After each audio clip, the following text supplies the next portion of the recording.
Bob and Chelsea, good morning. The war is back on between Israel and Hamas, and these exchanges of hostages for prisoners have come to an end, at least for now. Destruction in Gaza overnight. The war here has resumed, and casualties are mounting. One man blames President Biden over and over. We want an eighth day and beyond, so that people can be returned to their families. The Secretary of State Antony Blinken just yesterday pressed for an extension of the ceasefire that had led to the release of dozens of hostages.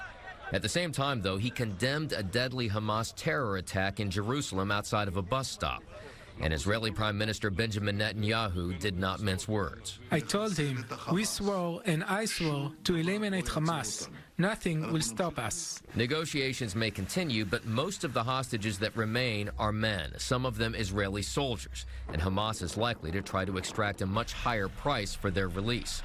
Many Israelis support the resumption of the war. I don't see any other choice. We don't want this war, but we have to.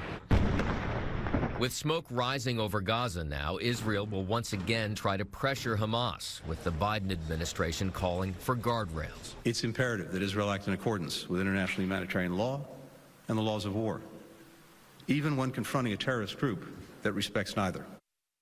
Okay, we do have some new hostage numbers coming from the Israeli government this morning, indicating that they believe 137 people are still being held by Hamas. Bob and Chelsea. And as these hostages are being released, Doug, we're hearing more and more of these harrowing stories from them, right? What they dealt with while they were in captivity.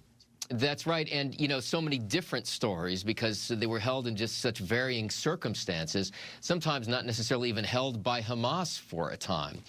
So, you know, it's very situational in terms of how these folks were actually treated. Right, and disturbing. I heard one story about kids being branded so that if they escaped, they would know who they were. I mean, crazy stories coming out there in Israel. All right, Doug Lazater live for us in Washington. Doug, thank you so much. Have a great weekend. Thank you. Appreciate it.